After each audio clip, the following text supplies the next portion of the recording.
दिवसांची पोलीस कोठडी सुनावलेली आहे। सीआयडीच्या सर्वात मोठ्या दाव्यानं वाल्मिक कराडचा पाय आता खोलात जातो का हे पाहणं महत्त्वाचं ठरणार आहे।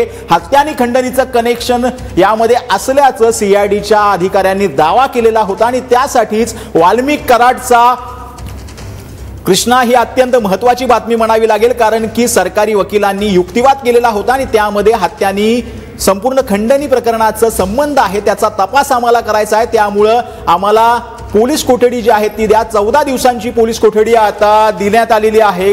कृष्णा, काय सध्या काय अधिक अपडेट?